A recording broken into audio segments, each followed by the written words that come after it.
my honor to introduce Cherie Monarch, our next and final speaker. Cherie was born and raised in Florida. She graduated summa cum laude from the University of Florida with a BSBA. She has been married for 27 years and has 2 amazing daughters. She has owned her own real estate business consulting since 1987 and at one point had over 20 employees. She has been listed in Who's Who in Tampa for many years. Due to recent health issues, however, she was forced to significantly scale back on her business. Cherie sits on the board of the Alliance for Eating Disorders Awareness, and she has lobbied for almost 5 years here in Washington, D.C. with the Eating Disorders Coalition. Thank you so much, Cherie.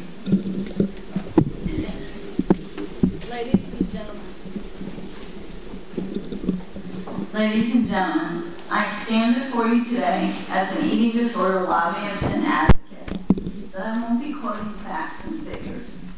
Today I will talk to you from my heart as a mother who's lived the reality of this disease we call eating disorder. Our story begins almost 6 years ago. Like most every other anorexic, my daughter was perfect. She was a straight A, AP scholar, full of self-esteem, volunteered at the local hospital, danced classical ballet, was awarded every lead role she auditioned for, and the list goes on and on. She was beautiful inside and out. I was truly blessed to have the honor of being her mother. Our family of 4 was very happy. My daughter, she was much loved. At the end of spring 2009, my daughter, like many other teenagers, decided she wanted to get healthy. Given that dieting seems to be America's biggest pastime, I really didn't think anything of it. She was doing what seemingly every other 15-year-old girl was doing, trying to attain the thin beauty ideal that our society is so obsessed with. In June, she started to follow the internet program, Couch to 5K. At the same time, she decided to rid her body of all impurities and toxins by following the Lemonade Cleanse. Honestly, I wasn't very concerned for the first few days. She dropped 5 pounds and people were commenting how beautiful she looked and that she had lost weight. She soaked up all the positive commentary, which seemed to inspire her on her Be Healthy campaign. She was doing healthy perfectly. After several weeks, I started to notice she wasn't eating much at dinner. She was drinking excessive amounts of water, and her weight was dropping rapidly. I took her to the pediatrician and stated my concerns. The pediatrician listened, but didn't seem overly concerned. He simply stated that she was shedding some of her prepubescent weight and was going through the natural maturation process. By this time, she had lost 20% of her body weight. Her older sister and I knew that this was not natural or normal.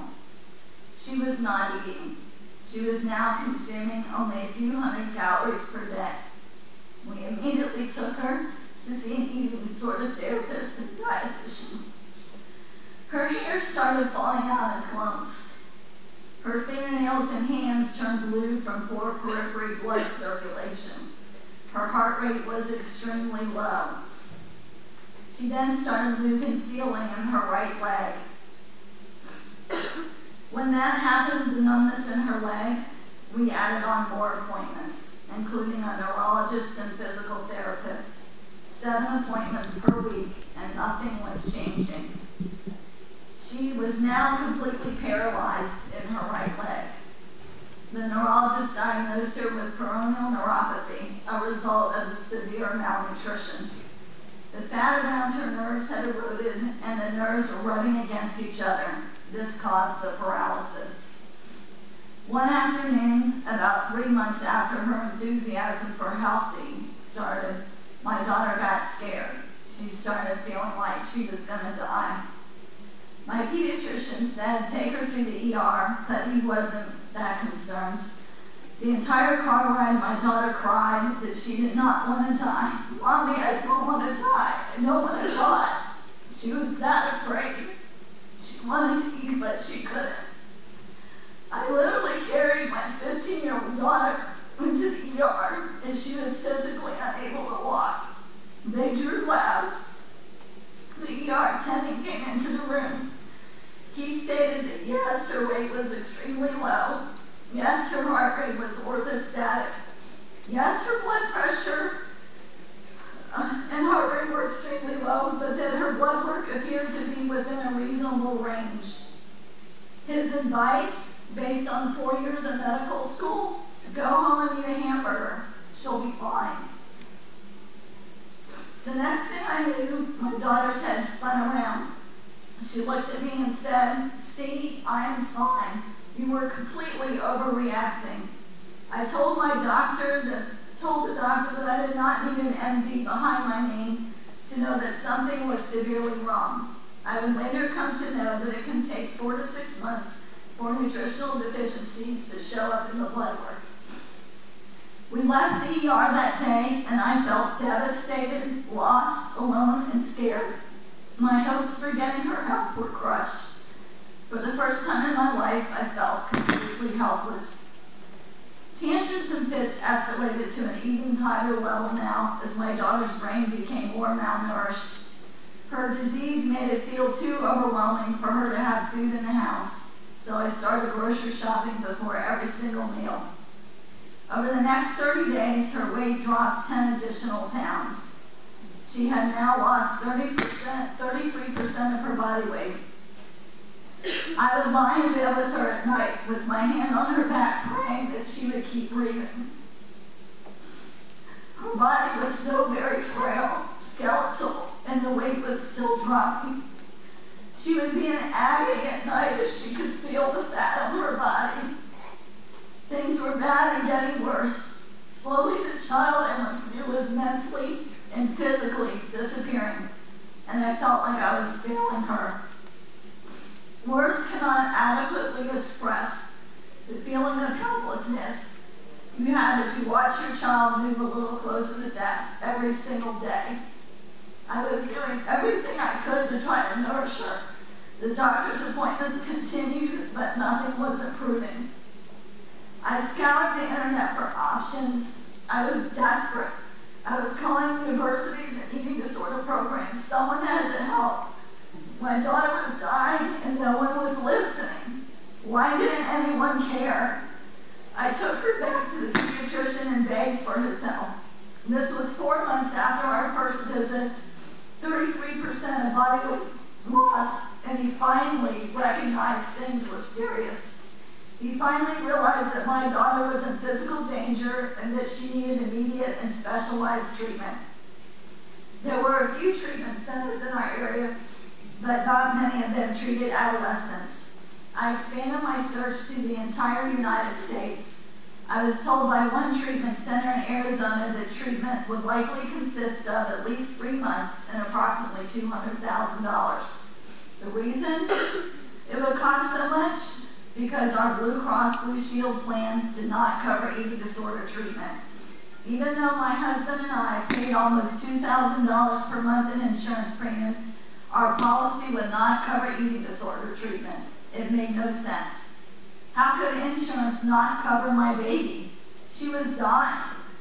I called my husband that afternoon at work and told him to sell everything, mortgage the house, whatever you need to. I'm going to do whatever it takes to save our daughter's life. Luckily, we had an equity line that we could draw on in an effort to cover treatment. She needed treatment now, and there was no time to battle the insurance company. In one of my all-night internet search binges, I found out about a one-week program in California that was just starting. It trained families how to refeed our children, and I could come up with the money to pay. 3 days later, our family was on the plane to California. That program began what would be the most emotionally draining and physically exhausting work our family has ever done. We refed my daughter, 3 meals and 3 snacks a day, 7 days a week. Everything began the next morning at 6 a.m. I was focused on keeping my daughter alive. Sometimes it took an hour or more to get her to eat. You stay at the table. No one leaves until she is finished. Between work and refeeding, I was barely holding it together. Why? Because when you are refeeding your daughter, to. You are so isolated. Your identity slips away. Your once happy family is no more. Your other daughter grieves for her lost family life. She barely recognizes her sister as the girl she knew before. I was exhausted and lonely and sad. But slowly, the weight began to return to my daughter's body, including her organs and brain. And with the weight gain, her emotional well-being also began to improve. These gains were not without tremendous hardship and suffering for my family, for her, and for me personally. It seems the stress of refeeding our daughter had escalated an unknown birth defect in my heart. 7 months from when the refeeding began, I was lying on an operating table having a 13-hour heart reconstruction surgery. My first word uttered after the surgery was snack, as I pointed to my daughter. I couldn't say anything but snack, snack. The stress of knowing there was something wrong with my daughter, but no one would authorize treatment, and then the insurance wouldn't cover it, had taken its toll heavily. In retrospect, I know that there are so many moments where the story could have gone completely different without emotionally and physically crippling my daughter and my family. Had our pediatrician been trained to recognize that a 20% weight loss in a child is